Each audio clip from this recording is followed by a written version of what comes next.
আবার একটা ব্যস্ততম দিনের সকালটা শুরু করলাম ঠাকুরঘর থেকেই। তো আমার মনে হয় সংসারের দুটো বড় কাজ, সেটা হচ্ছে সকালবেলা উঠে স্নান করা আর পুজো করা। এই দুটো কাজ করে নিলেই তারপরের কাজগুলো এমনি স্মুথলি হয়ে যায়। তো ঠাকুর পুজো করে নিচে চলে এলাম, আর ওপাশে আমি একটুখানি আদা, তেজপাতা, গোলমরিচ দিয়ে চা বসিয়ে দিয়েছি। আর এই সাইডে কিছু লঙ্কাকে আমি একটু গরম করে নিচ্ছি, কারণ চিলি ফ্লেক্স তৈরি করব। আর এখানে চাটা নিয়ে চলে এসেছি, করক করে চা।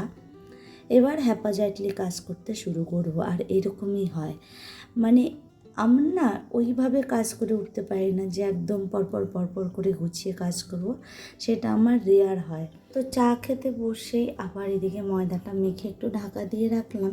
এবার চাটা কমপ্লিট করে চলে যাব রান্নাঘরে।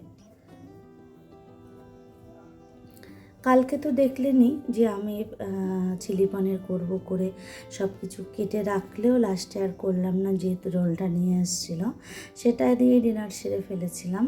বাট আজকে তাই এটাকে করে নিচ্ছি। তো চিলি পনিরের রেসিপি আর আমি আপনাদের দিলাম না, সবাই আপনারা জানেনই। তো তবুও করতে করতে আপনাদের সঙ্গে একটু গল্প করছি। ও যেটা বলছিলাম, হ্যাপাজার্টলি কাজ করা। আমার হয় কি, যেদিন বেরোবার থাকে তো সেদিন একবার হয়তো রান্নাঘরে একটা কাজ করছি, সেখান থেকে চলে গেলাম আবার বেডরুমে, সেখান থেকে চলে গেলাম মেয়েরটা গুছিয়ে দিতে। মেয়ের মোটামুটি বই খাতাগুলোকে আমার গুছিয়ে দিতে হয় না, তাছাড়া আমাকে এভরিথিং গুছিয়ে দিতে হয়। জলের বোতলটা ভরে দিতে হয়, তারপরে টিফিনটা সামনে নিয়ে আবার বলতে হয় যে ব্যাগে নিয়েছিস কি না, জুতোটাকে একটু পরিষ্কার করে দিতে হয়, চুলটা বেঁধে দিতে হয়, ওড়নাটা লাগিয়ে দিতে হয়, সব কিছুই করে দিতে হয়। কারণ ও এখনও ওইভাবে পারে না। কেন পারে না বারবার করে বলা হয়, যদিও শেখার চেষ্টা করছে, এখন একটু বড় হচ্ছে তো অনেকটাই শেখার চেষ্টা করে। মাঝে মাঝে আমি যখন বলি যে আমি কিন্তু আর পারবো না, সবাই পারছে, তোমার ছোট ছোট বোনরাও করছে, তুমি কেন পারছো না, তখন দেখি এখন একটু একটু চেষ্টা করে করছে। যেমন এখন কোনো পারফরমেন্স থাকলে মেকআপটা এখন নিজেই করে, হয়তো চুলটা আমাকে বেঁধে দিতে হয়, চুলটা একটু লম্বা যে কারণে চুলটা বেঁধে দিতে হয়, আর এমনি বাঁধতেও পারে না চুল। ওর চুলটা প্রচণ্ড পরিমাণে ফ্রিজি, নিজে কন্ট্রোল করতে পারে না আর কি। তো সেই কারণে চেষ্টা করি। এমনও হয়, ধরুন আমি বেরিয়ে যাব, স্কুল যাবে, আমি আগে যাব, বলবে মা তুমি আগে চুলটাকে বেঁধে দিয়ে যাও। হয়তো বা সন্ধ্যাবেলায় কোনো পড়তে যাবে, আমি হয়তো বাড়িতে নেই, ও খুব টেনশনে পড়ে যায় যে আমি কি করে পড়তে যাব। তো এখন একটা শিখেছে, চুলটাকে হট স্টাইল করে নিয়ে তারপরে বেনুনি, সেটা করতে, খোলা চুলের যে বেনুনিটা সেটা করে উঠতে পারে না। আর ওর বন্ধুটা দেখলেও বুঝতে পারে যে এটা ওর নিজে নিজে করেছে। ওরাই বলবে ও আজকে আন্টি বাড়ি নেই বোধহয়, তার জন্য তুই এইভাবে করে এসছিস। তা আপনাদের সাথে গল্প করতে করতে এই যে আমার চিলি পনিরটা হয়ে গেছে। এখন আগে আবার রান্নাটা বসাবো, তারপরে মেয়েকে রুটিটা দেব। এটা বসাতেও কিন্তু আপনাদের সঙ্গে কথা বলছিলাম, আর ফাঁকে ওপাশে রুটিটাও করে নিয়েছি। আর এখানে এখন আমি মাছ ভাজাটা বসিয়ে দিয়ে মেয়েকে খেতে দিতে যাব। আজকে করবো হলো ভোলা মাছ সর্ষে দিয়ে।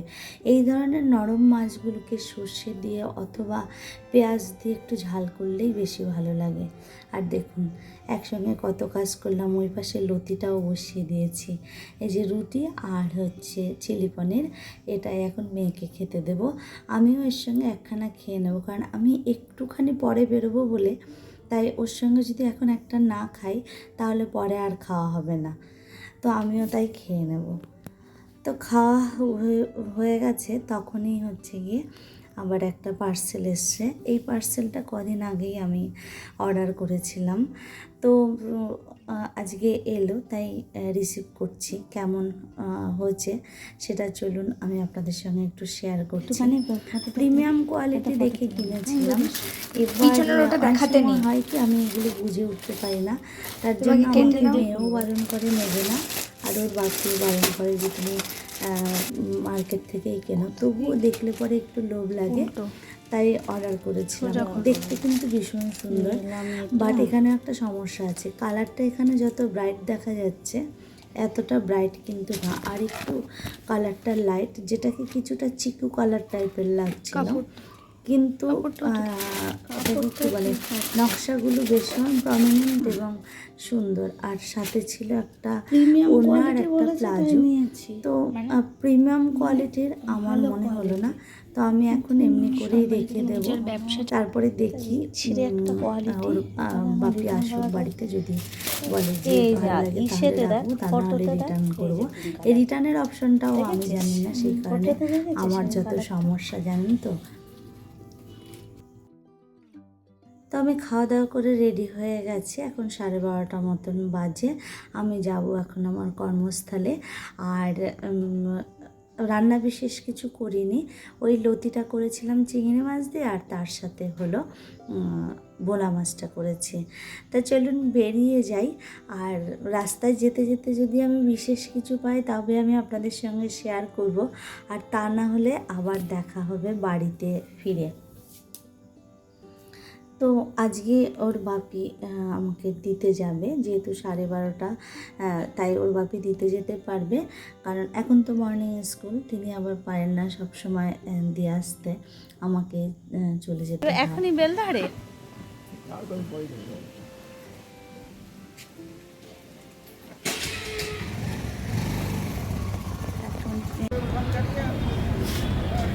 কোথায় হাঁটছি আমরা?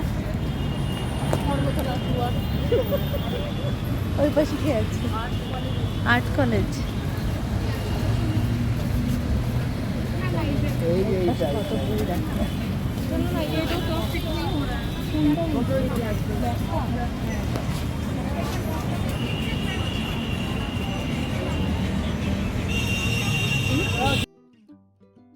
তো আমরা আজকে অফিস থেকে একটুখানি আগে বেরিয়েছি, বেরিয়ে চলে এলাম এসপ্ল্যানেডে। তো এখানে একটুখানি হাঁটবো, আমরা যাব হলো পার্ক স্ট্রিটের দিকে। তো এখানে যেতে যেতে দেখলাম পুরনো কয়েন, তো পুরনো কয়েনগুলো দেখতে বেশ ভালো লাগছিলো, আর ও দাম শুনছিল যে কি এমন দাম, কি বৃত্তান্ত। তো সেইগুলো দেখছিল, তামার কয়েন এবং বিভিন্ন রকমের কয়েন এখানে ছিল। তো ভদ্রলোক ভীষণ ভালো ছিলেন, সেগুলোকে আমাদের সঙ্গে বলছিলেন। এবার আমি দেখাতে পারলাম না, তার কারণ হলো পেছনে কিছু লোক বিভিন্ন রকম বাজে মন্তব্য করছিল, তো সেই কারণে আমি আর নিলাম না ওটা। তো যাই হোক, দেখে এখান থেকে দেখে আবার বেরিয়ে যাব। দেখুন কত ভ্যারাইটি কয়েনের, এবং কিছু আমি দেখেছি আমার শ্বশুরমশাইয়ের ছিল ব্যাজ সম্ভবত, সেগুলোও ছিল। তো সেখানে তো ওখান থেকে বেরিয়ে হাঁটতে হাঁটতে চলে এলাম এই সাইডটাতে, এসে দেখলাম জুডিও। তো জুডিও দেখে কেন জানি না একটু লোভ হলো, তা আমি আমার বন্ধুকে বললাম ঢুকবে, ও বললো চলো দেখি কিছু পাওয়া যায় নাকি কিনতে। এবার পকেটেও খুব বেশি ভারী ছিল না, সামান্যই ছিল, তবুও ঢুকে গেলাম। অ্যাকচুয়ালি প্রথমে কী হয়েছিল জানেন তো, এন্ট্রান্সটাই খুঁজে পাচ্ছিলাম না, কোন দিকে যে এন্ট্রান্স। তো এদিক ওদিক ঘোরাঘুরি করতে করতে লাস্টে এন্ট্রান্সটা পেলাম। আমি এই সাইড দিয়ে ঢুকেছি, আমার বন্ধু ওই সাইড দিয়ে ঢুকলো, আর এবার দুজনে মিলে ভিতরে ঢুকে যাচ্ছি। তো কতটুকু দেখাতে পারবো জানি না, কী কী কিনবো সেটা বাড়ি গিয়েই আপনাদের সাথে শেয়ার করব। তো এই যে বাড়ি চলে আসলাম, বাড়িতে আসলে পুরো কাকের মতন দেখা যায়, জোড়ো কাক। কারণ আমাদের বনগাঁ লাইনের ট্রেনে যারা ওঠেন তারা অবশ্যই করে জানেন যে পরিস্থিতিটা কী থাকে। আমি তো প্রথমে একটা বনগাঁ লোকাল ছিল, সেটাকে ছাড়লাম, দেন 10 মিনিট পরে আবার ফ্রেশ হয়ে তারপরে চা খাবো। উঠলাম, তো চা খেয়ে আমি অল্প কিছু জিনিস কিনে এনেছি, সেগুলো আপনাদের সাথে শেয়ার করবো। তো কেন গেছিলাম, কি বৃত্তান্ত, এবার আমি তখনই আপনাদের সাথে বলবো। চা খাওয়া হয়নি, চাও খাবো। তো ফ্রেশ হয়েছি, হয়ে 1 কাপ গরমা গরম চা, তার সঙ্গে 2টো বিস্কিট, এইগুলো খাবো। চাটা হচ্ছে আমার এনার্জি, এটা হলে আমি এখন বাকি কাজটুকু আবার স্মুথলি করতে পারবো। তো ওই যে বললাম পকেটের স্বাস্থ্য ভালো ছিল না, তাই বিশেষ কিছু নিইনি। প্রচুর জিনিস দেখেছি এবং জিনিসগুলো বেশ সিজনেবল ছিল, বাট আমার পকেট ঠিক ছিল না। যাক, এখানে নিয়েছি 3টে ফ্লেভারের ওয়েট ওয়াইপস। এটা নিয়েছি তার কারণ হলো মেয়ের খুব লাগে, আর এই যে দুটো লিপ বাম, এগুলো মেয়ে ইউজ করে। আর একটা রেড কালারের লিপস্টিক নিয়েছি, এটা 99 ছিল। আর লিপ বাম দুটো নিয়েছে 49 করে, আর ওয়াইপসগুলো নিয়েছে 29 করে। অ্যাকচুয়ালি কী হয়েছে, এই ওয়েট ওয়াইপসগুলো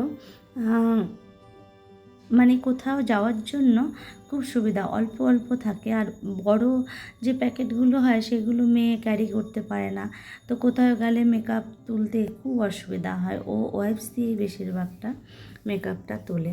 তো এই ছিল আজকের ভিডিওর থেকে শপিং। ও হচ্ছে লিকুইড লিপস্টিক একদম ইউজ করতে পারে না, ওর নাকি মানে লিপ দুটো ভীষণ টানে, অসুবিধা হয়। তার জন্য ওকে এই লিপস্টিকগুলোই এনে দিতে হয়। আর এই লিপস্টিকটা ইউজ করে তার উপর দিয়ে কিছু পাউডার লাগিয়ে দেয়, তাতে ও নাকি বেশি কমফোর্টেবল ফিল করে। তো সেম একটা লিপস্টিক আমি আমার বন্ধুর মেয়ের জন্য নিয়েছি। তো আকাশটা দেখুন কীরকম লাগছে, মাঝখানে কিন্তু এগুলো মেঘ। হঠাৎ করে দেখে মনে হলো গাছের ফাঁক দিয়ে কী দেখা যাচ্ছে এরকম করে, তাই আবার একটুখানি এগিয়ে এলাম। সে দেখি এই যে আকাশটা,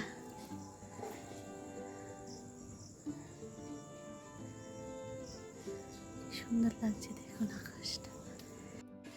বৃষ্টি যে হয়নি তা কিন্তু না, বৃষ্টি একটু একটু হচ্ছে মাঝে মাঝে, কিন্তু গরমটা কমছে না কিছুতেই। তো আজকের মতো ব্লগটা এখানেই রাখছি। আপনারা সবাই ভালো থাকুন, সুস্থ থাকুন। আর আমার ব্লগটাকে ভালো লাগলে আমার চ্যানেলটিকে সাবস্ক্রাইব করে আমার পাশে থাকুন। দেখা হবে নতুন আরেকটি ব্লগের সঙ্গে। ততক্ষণের জন্য টাটা।